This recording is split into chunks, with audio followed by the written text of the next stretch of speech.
The deep space listening post on Proxima Centauri 3rd was quiet, as it had been for decades. Senior Communications Officer Zaraxil stared at the monitoring equipment, his 4 eyes blinking in sequence, a sign of boredom among Thraxians.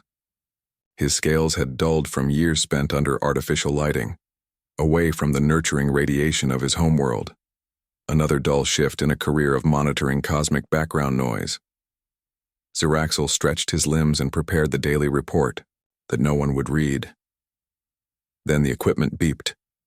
At first he thought it was a malfunction. The signal came from somewhere it shouldn't, the empty void where Earth once existed. Nothing had come from that region in over 100,000 years, not since the planet's destruction. Zaraxil's heart chambers quickened. He ran the standard checks, certain it was an error. The signal persisted. "Computer analyzed transmission origin," he said, his voice breaking the silence of the monitoring room. "Origin confirmed. Spatial coordinates match historical location of Sol System 3rd planet." Zaraxil's scales flushed deep purple, the Thraxian equivalent of going pale. Impossible. Earth was destroyed in the Great Cataclysm. Nothing remains there. Yet the signal continued, growing stronger. When the computer finally decoded it, 3 simple words appeared on the screen. "We're back." The language was ancient human English, a language studied by scholars but not used in common communication for millennia. Within 6 hours, the news reached the Galactic Confederacy headquarters. Within 12, they called in specialists. Among them was Dr. Lisa Montgomery. Lisa was working in her lab at the University of New Arcturus when the message came. She had been cataloging artifacts from early human colony ships, pieces of her own heritage. As one of the few remaining humans in the galaxy, Lisa had dedicated her life to studying where she came from. Earth was a myth to most, but to humans like her, it was the cradle of their species. "Dr. Montgomery," the message read, "your expertise is required urgently at Proxima Centauri 3rd. Transportation arranged. Departure in 3 hours." No explanation, no details. Just a priority level she had never seen before. Lisa packed quickly, her mind racing with possibilities. As she threw clothes and equipment into her bag, her communication device chimed. "You got the message too?" It was Dr. Alan Shepard, her colleague and former lover. His face on the screen looked as confused as she felt. "Yes. Do you know what's happening?" she asked. Alan shook his head. "All I know is they're gathering everyone with expertise in pre-diaspora Earth. Something big, Lisa." "I'll see you at the transport," she said, ending the call. Their relationship had ended badly 2 years ago, when his obsession with proving controversial theories about Earth's destruction had overshadowed everything else. Now they would be working together again. The transport ship moved faster than any civilian vessel, cutting through space at speeds that made Lisa's stomach turn. When they arrived at Proxima Centauri 3rd, a group of Confederacy officials met them. The tension was palpable. "This way," said an official, a tall Meribian with translucent skin through which Lisa could see the rhythm of 3 beating hearts. "Grand Minister Corvin is waiting." Lisa had never seen the Grand Minister in person. The leader of the Galactic Confederacy rarely concerned himself with archaeological matters. Something was very wrong. They entered a large chamber where officials from various species gathered around a central holographic display. Grand Minister Corvin, a massive Valorian with ceremonial cyber enhancements glinting in the light, turned to face them. "Dr. Montgomery, Dr. Shepard, thank you for coming quickly," he said, his voice like stone grinding against metal. "We have a situation that requires your expertise." The holographic display activated, showing a pulsing dot in empty space. 3 days ago, our listening post detected a signal from this location, Corvin continued. "This is, or was, the location of Earth." Lisa felt her heart skip. That's impossible. Nothing could have survived the destruction. The entire system was... "We know what the historical records say, Doctor," Corvin interrupted. "Yet the signal exists and it's in human language." The hologram changed to display the decoded message. "We're back." Alan stepped forward, unable to contain himself. This confirms what I've been saying for years. Earth wasn't completely destroyed. Some portion of humanity must have survived, the officials murmured among themselves. Lisa noticed the fear in their eyes. Humans had always been viewed with suspicion in the Confederacy. Unpredictable, adaptable, sometimes dangerous, a minority barely tolerated. The signal contains more, said a Thraxian officer Lisa assumed was Ziraxil, the one who discovered it. Embedded in the carrier wave are coordinates. Coordinates to what?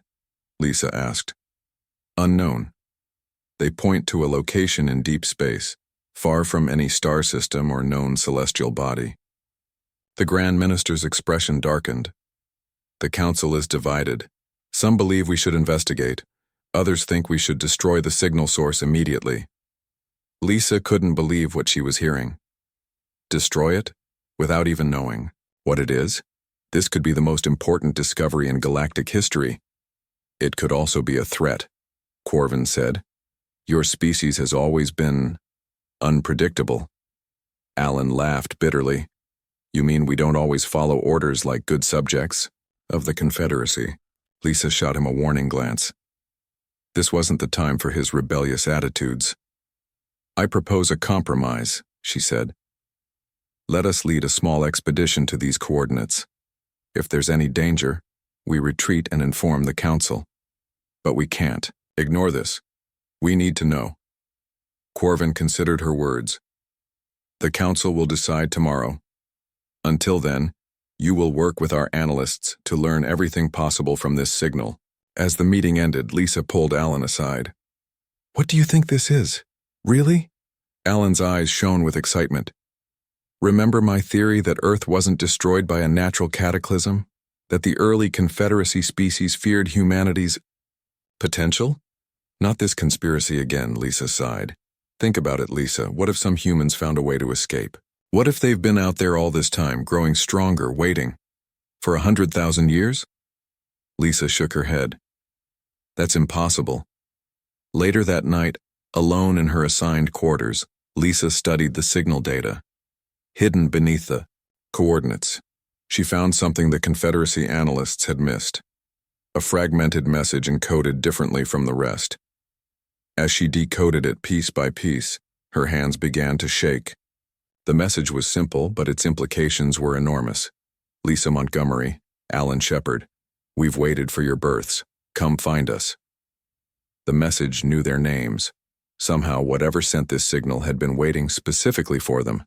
Lisa stared out her window at the stars, suddenly feeling very small. How could something know they would exist, thousands of generations after Earth's destruction? What was waiting for them at those coordinates? And most importantly, who or what had really come back? Lisa did not sleep that night. The hidden message with her name kept her awake. By morning, she had made her decision. She would not tell anyone about it, not yet, not even Alan.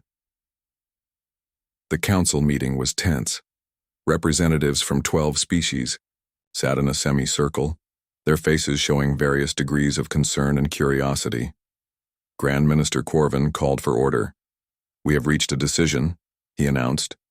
A small expedition will investigate the coordinates. However, we will be prepared to destroy whatever we find if it poses any threat to the Confederacy. Lisa and Alan exchanged glances. This was what they wanted. Yet something about Corvin's tone worried Lisa. The expedition will include Dr. Montgomery and Dr. Shepard as consultants, Corvin continued. But it will be commanded by Captain Susan Grant of our Exploration Division. A tall woman with short blonde hair stepped forward. Her uniform was immaculate, her expression stern. We depart in 6 hours. Be ready. Lisa recognized Susan Grant's name, one of the few humans who had risen to a command position in the Confederacy. Her reputation was impressive. Tough, smart, and absolutely loyal to the Confederacy despite her human heritage. Can we trust her? Alan whispered as they left the chamber. We don't have a choice, Lisa replied. The exploration vessel was called the Starseeker. It was larger than Lisa expected, sleek and powerful. As they boarded, Lisa noticed the crew was unusually diverse for a Confederacy ship. Many were human or part human. "Welcome aboard," said a cheerful voice. A man with slightly blue-tinted skin extended his hand. "Paul Rodriguez, chief engineer, half human, half Arcturian, all genius." His smile was infectious, and Lisa found herself warming to him immediately. "You're in charge of getting us to these mysterious coordinates?" Paul nodded. "My specialty is wormhole navigation. Whatever's waiting for us out there, we'll find it." The ship's security chief was a serious man named Jack Owen. His handshake was firm, his eyes constantly scanning for threats. "Former Earth Colony Defense Force," he explained briefly. "I'll keep you safe." The final core member of the crew was Kara Williams, a human xenobiologist with bright eyes and a quick mind. "Excited to be working with you, Dr. Montgomery. Your papers on human adaptive genetics were revolutionary." Lisa was surprised. "You read my work?" "Everyone interested in human history has," Kara said with a smile. "We're a dying breed, you know. Humans make up less than 0.01% of the Confederacy population now." The ship departed smoothly, sliding out of the space dock and accelerating quickly to faster-than-light speed. Lisa watched as the stars blurred outside the viewport. She had never traveled this far from known space before. In her cabin, Lisa reviewed the signal data again. The coordinates would take them to a region of space far from any star system, a patch of seemingly empty void. What could possibly be there? There was a knock at her door. It was Alan. "Can we talk?" he asked. Lisa hesitated, then let him in. Their history was complicated. 2 years ago, they had been more than colleagues, but when Alan became obsessed with his theories about Earth's destruction, she couldn't follow him down that path. "What do you think we'll find?" he asked, sitting on the edge of her small desk.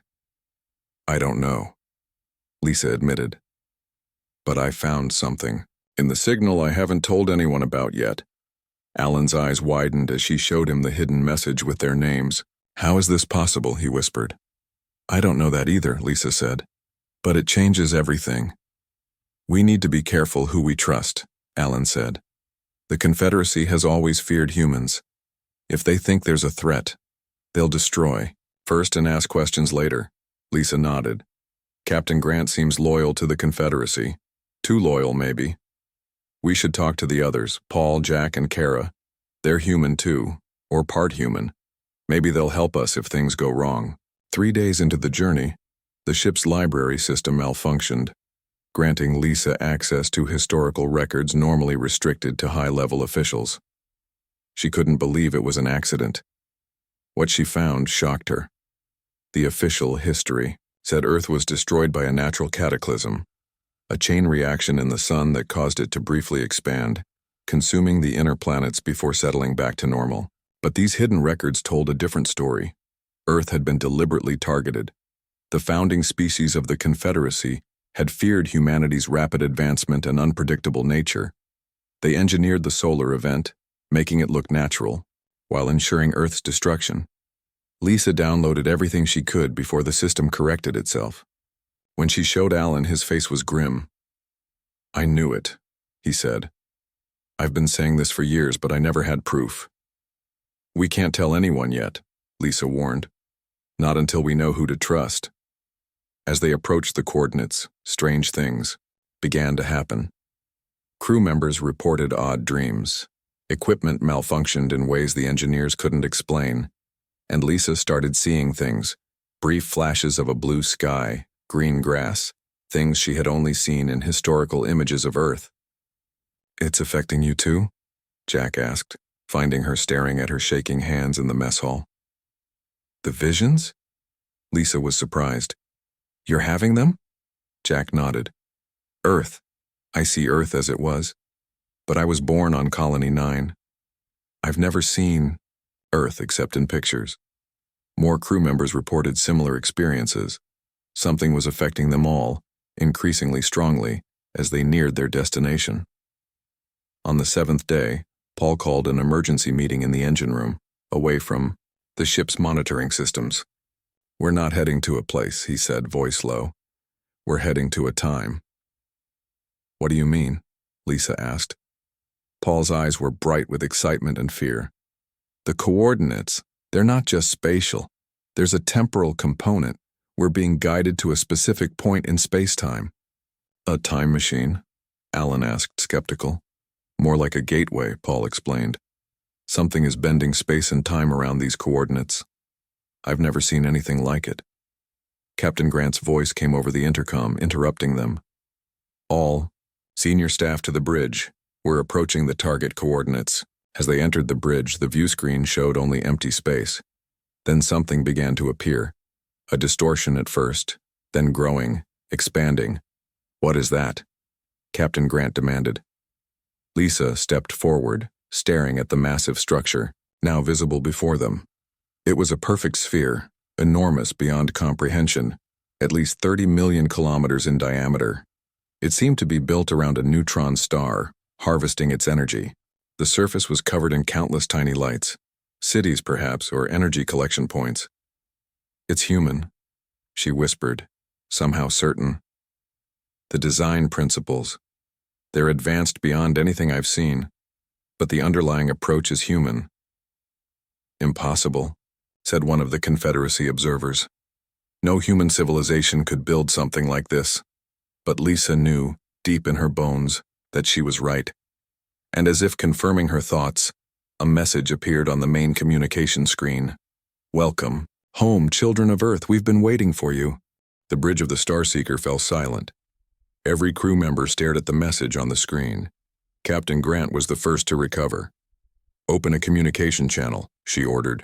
Channel open, said the communications officer, a young Thraxian, whose scales had turned pale blue with fear. This is Captain Susan Grant of the Galactic Confederacy vessel Starseeker. Identify yourself.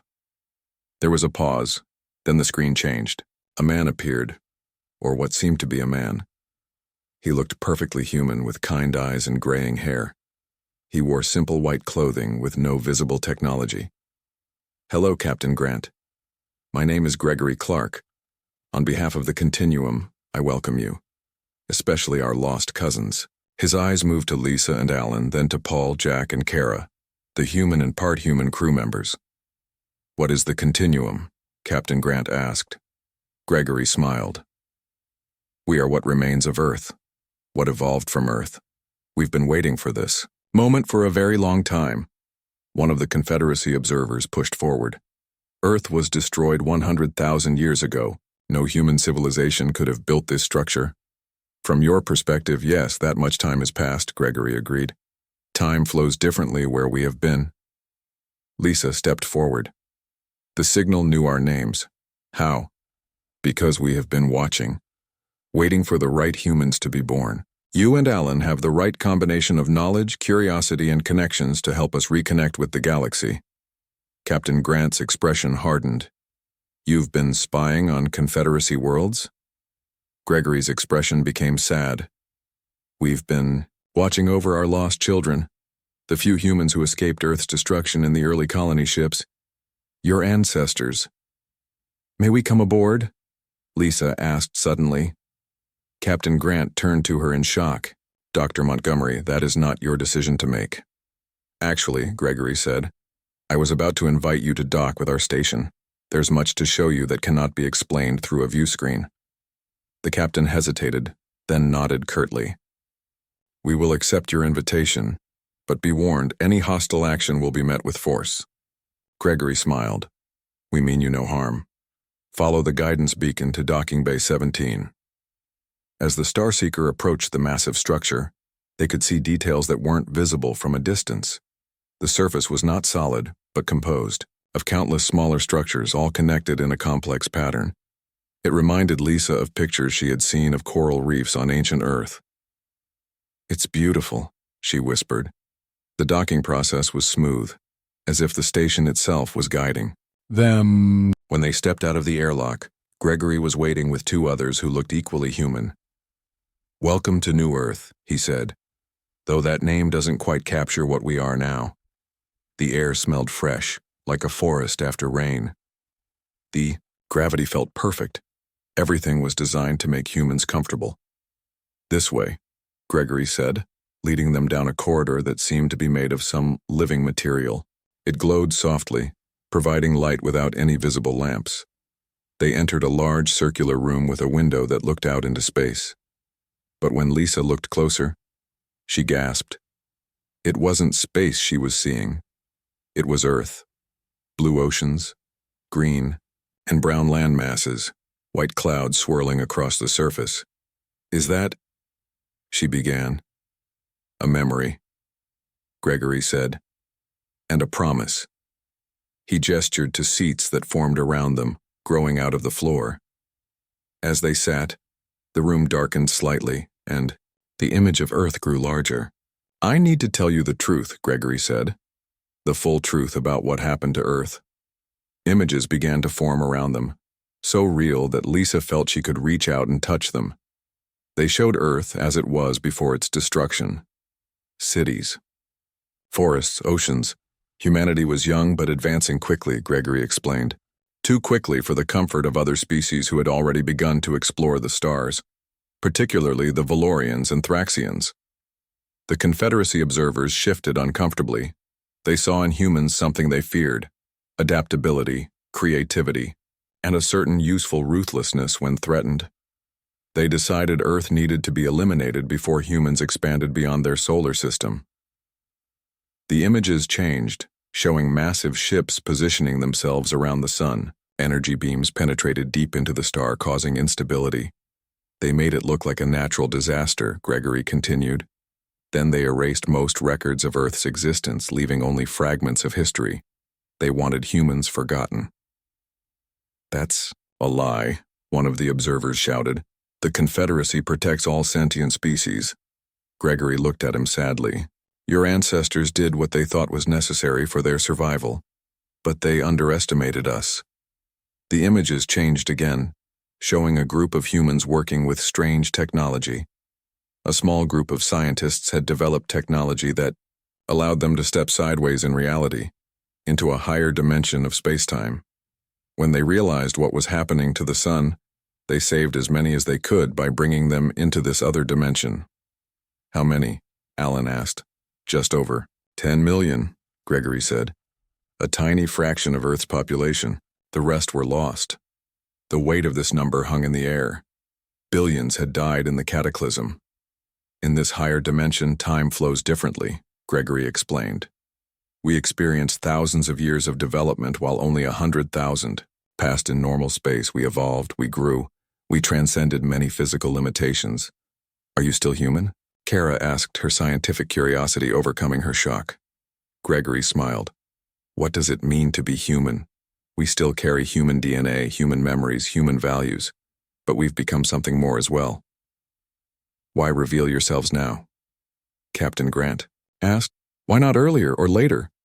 "The timing had to be right," Gregory said. "The Confederacy needed to evolve past its founding species prejudices, and we needed certain individuals to exist." He looked at Lisa and Alan. "To do what?" Lisa asked. "To help us return. Not for revenge, but for reconnection. Humanity has learned and grown in ways that could benefit the entire galaxy, and now we face a threat that concerns all intelligent life." Gregory stood and walked to the window. With a gesture, the image changed to show the deep space between galaxies. "There is something coming from beyond the galactic rim, something old and patient and hungry. We've been preparing for it for thousands of years in our subjective time. The galaxy will need all its children, working together, to survive what's coming." The room was silent as everyone absorbed this information. Finally, Lisa spoke. "Show us," she said. "Show us what you've become. What Earth has become." Gregory nodded and led them deeper into the station. They passed through areas where the laws of physics seemed optional at best. Spaces that were larger, inside than outside, gardens with plants that responded to thought. Then they entered a vast chamber that seemed to contain ecosystems from Earth, forests, deserts, oceans, all perfectly preserved. "We saved what we could," Gregory said. "Not just people, but the essence of Earth itself. Its life, Its diversity. In the center of the chamber stood a simple glass case. Inside was a small blue flower, the last daisy picked on Earth before its destruction, Gregory said. A reminder of what we lost and what we fought to preserve. Lisa reached out, her fingers hovering near the glass. All this time, she whispered, you were waiting. And now, Gregory said, we're back. While the crew of the Starseeker learned the truth about Earth's destruction, things were happening back in Confederacy space. The Deep Space Listening Post had continued to monitor the strange signal. When the post lost contact with the Starseeker, they sent the information to Confederacy headquarters. Grand Minister Corvin called an emergency meeting of the High Council. The signal is growing stronger, he told them, and now our ship has vanished. We must assume the worst. The Council voted quickly. A battle fleet would be sent to the coordinates. If the Starseeker was found, it would be rescued. If a threat was discovered, it would be eliminated. 20 warships, the largest fleet assembled in centuries, began the journey toward the mysterious structure. Aboard the station, Lisa and the others continued to learn about the continuum. Gregory showed them technology that seemed like magic. Machines that could create matter from energy, medical devices that could heal any injury, and communication systems that worked across dimensions. Your civilization is far beyond the Confederacy, Captain Grant said. Why do you need our help at all? Gregory led them to a new room. This one contained what looked like a pool of silver liquid. This is a window to what we call the deep flow, the underlying current of reality, he explained. Look, images formed in the liquid. Lisa saw galaxies spinning, stars being born and dying. Then she saw something else, a darkness moving between the stars. Not a physical darkness, but an absence, a void that consumed everything it touched. What is that? She whispered. We call it the hunger, Gregory said. It exists partly in our dimension, partly outside it. It has consumed 3 galaxies already and is moving toward ours. How do we stop it? Alan asked. We can't, not alone. The continuum has the technology, but we are few. The Confederacy has the numbers but lacks the technology. Together, we might have a chance. Captain Grant frowned. The Confederacy will never trust you, not after learning Earth's destruction was their doing. That's why we need you, Gregory said, looking at Lisa and Alan. As bridges between worlds. A soft alarm sounded. Another Continuum member entered the room and whispered something to Gregory. His face grew concerned. A Confederacy battle fleet has been detected approaching our position, he said. It seems they've decided we're a threat. You need to let me contact them, Captain Grant said. I can explain. Can you? Gregory asked. Will they believe that the species they tried to exterminate has returned more powerful than ever, but means them no harm? Or will they assume we seek revenge? Lisa thought about the hidden records she had found, about the systematic attempt to erase human history, about the billions who had died when Earth was destroyed. If they attack, what will you do? She asked. Gregory, defend ourselves but without harming them if possible. We've moved beyond the desire for revenge. Captain Grant received permission to return to the Starseeker to send a message to the approaching fleet. Lisa watched her go with a sense of unease. Do you trust her? Alan asked. I don't know, Lisa admitted. She's human, but she's also Confederacy, to her core. Back on the Starseeker, Captain Grant recorded her message. But when Lisa listened to it later, her heart sank. This is Captain Susan Grant of the Starseeker, the message began. We have encountered a highly advanced civilization calling themselves the Continuum. They claim to be evolved humans who escaped Earth's destruction. Their technology is far beyond ours.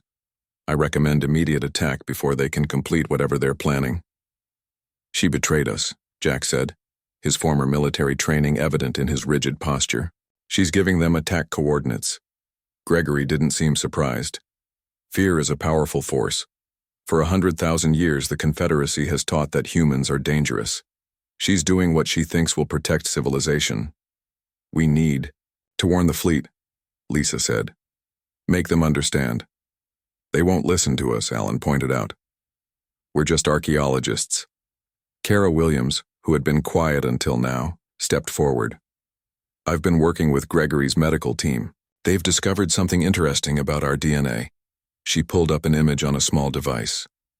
All humans share certain genetic markers, even after thousands of years of separation. The Continuum has developed technology that responds only to these markers.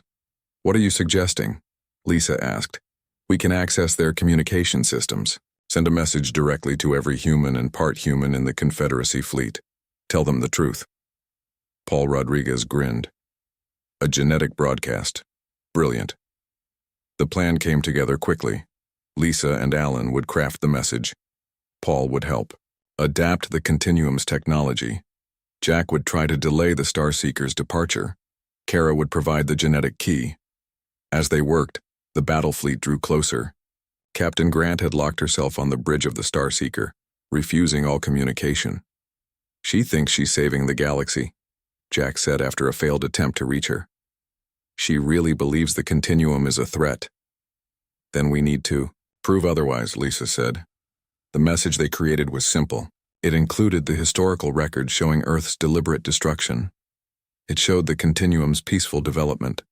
It explained the real threat, the hunger approaching from beyond the galaxy. Ready?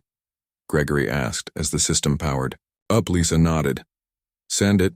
The message went out aimed specifically at human genetic signatures. Every human and part human in the approaching fleet would receive it directly. On the lead battleship, Admiral Peter Holden was preparing attack coordinates when the message reached him. Images flooded his mind. Earth's destruction, the Continuum's creation, the looming threat from beyond. He staggered, gripping his command chair.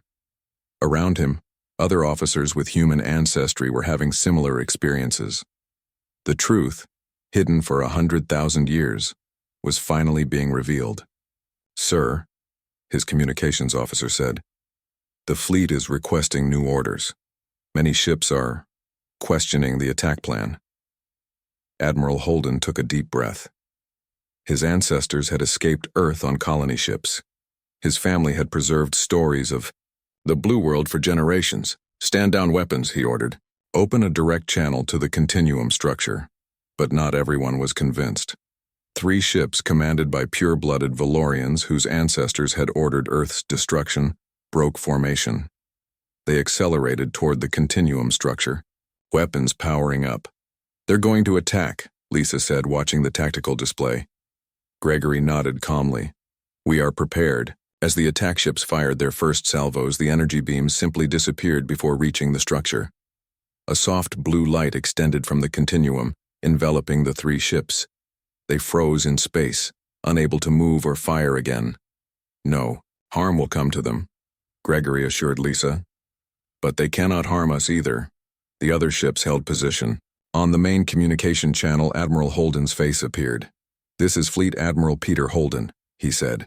On behalf of the Confederacy, I request a ceasefire and diplomatic contact. Gregory smiled. Welcome, Admiral. We have much to discuss. The Continuum had returned, and the galaxy would never be the same. 6 months passed. News of the Continuum's return spread throughout the galaxy. At first there was fear and disbelief. Many species, especially those with ancestral ties to Earth's destruction, expected revenge. They prepared for war, but war never came. Instead, the Continuum established diplomatic channels. They shared medical technology that cured diseases that had plagued the Confederacy for millennia. They provided energy systems that ended resource conflicts on dozens of worlds. And most importantly, they unlocked the hidden records of human history, revealing the truth about Earth's destruction. Lisa and Alan became the main ambassadors between the Continuum and the Confederacy. They traveled between worlds, explaining, reassuring, building bridges. It was exhausting work, but Lisa had never felt more fulfilled. You look tired, Alan said one evening as they prepared for a meeting with the Thraxian High Council. Lisa smiled. Good tired, important tired. Their relationship had healed during these months of shared purpose. They were partners again, though in a different way than before. "Have you heard from Captain Grant?" Alan asked. Lisa shook her head. After the confrontation with the battle fleet, Susan Grant had disappeared. Some said she had gone into exile, on a distant colony. Others believed the Continuum had punished her somehow, though Lisa knew this wasn't true. "Gregory says she's safe," Lisa said. "That's all I know." The meeting with the Thraxians went better than expected. The species that had once helped destroy Earth now voted to formally apologize and establish full diplomatic relations with the Continuum. As they left the council chamber, Lisa's communication device signaled an urgent message from Gregory. "Return to the station immediately. It's time." Lisa and Alan rushed back to the Continuum structure, which now had a permanent Confederacy diplomatic mission attached to it. Gregory met them at the dock, his expression serious. "The hunger has accelerated," he said without preamble. "Our sensors detect it crossing the void between galaxies faster than we predicted." He led them to the central command room where a massive, holographic display showed the galaxy and the approaching darkness. "How much time do we have?" Lisa asked. 5 years, maybe less," Gregory said, "but we're ready to begin the next phase." The next phase turned out to be more revolutionary than anyone expected. The Continuum proposed merging their advanced technology with Confederacy infrastructure to create a galactic shield, a network of energy stations that would prevent the hunger from entering the galaxy. "We need every world to participate," Gregory explained to the assembled Confederacy representatives. "Every species must contribute resources and people." "Why should we trust you with such power?" asked a Valorian counselor. From the back of the room, a familiar voice spoke. "Because they've already proven they don't seek revenge." Lisa turned to see Captain Susan Grant walking toward the center of the room. She looked different, thinner, with new lines on her face, but resolute. "I betrayed them," she continued. "I gave attack coordinates to our fleet. I was certain they planned to destroy us as our ancestors destroyed them. I was wrong." She looked at Lisa and Alan. "They showed mercy when they had every reason not to. If they wanted revenge, they could have taken it long ago." Her words carried weight. Captain Grant had been a respected Confederacy officer. Her testimony helped convince the last holdouts. Construction of the shield network began immediately. Continuum engineers worked alongside Confederacy builders. Species that had been enemies for thousands of years found themselves cooperating against a common threat. Lisa worked closely with Gregory, traveling from world to oversee the project. On one such trip, he took her to a special chamber deep within the Continuum structure. "There's something I want to show you," he said. "Something very few have seen." The chamber was small and simple. In the center was what looked like a small glass orb. Inside the orb was what appeared to be a spinning ball of dirt and water. "Is that—" Lisa began, her voice catching. "Earth," Gregory confirmed. "Not just a memory or a replica, the actual quantum signature of Earth, preserved at the moment of its destruction." Lisa stared in wonder. "How is this possible?" "The scientists who saved us also saved this, the pattern of Earth itself. For 100,000 years we've preserved it, waiting for the right moment." "The right moment for what?" Gregory smiled. "To bring it back." The plan was audacious.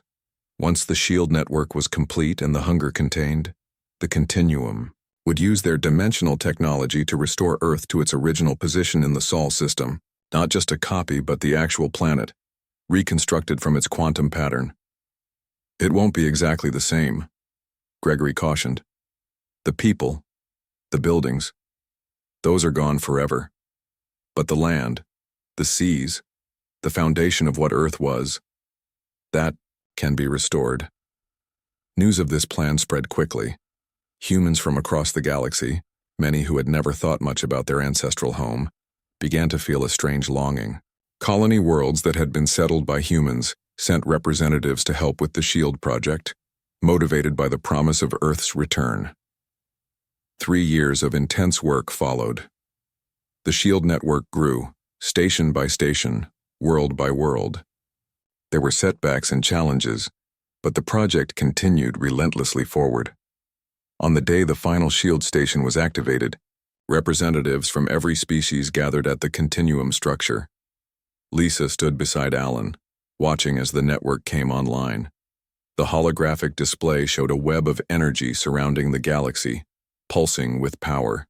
"It's working," Gregory announced. "The shield is operational."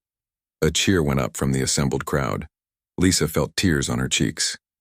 They had done it. The galaxy was protected. "And now," Gregory said, "we fulfill our promise." The Continuum's main array redirected its power. In the Sol system, where Earth had once orbited, space began to ripple and fold. A blue-green sphere materialized, growing more solid by the moment. On view screens across the galaxy, people watched in awe as Earth returned. Oceans formed, continents took shape, clouds gathered in the atmosphere. "It will need time to stabilize," Gregory explained, "and more time to develop ecosystems, but it's home again." 1 month later, Lisa stood on the shore of a new ocean on the reborn Earth. The water was clear and fresh. The sky above was blue in a way she had only seen in historical images. Alan stood beside her, hand in hers. "What happens now?" she asked. Gregory, who had accompanied them on this first survey mission, looked out over the water. "Now we begin again. Not as separate species, not as continuum and confederacy, but as galactic citizens with a shared future." In the distance, the first trees planted on the new Earth swayed in the breeze. Life was returning, Earth was healing. "We're back," Lisa said, feeling the words that had started everything. "And this time, we're all in this together."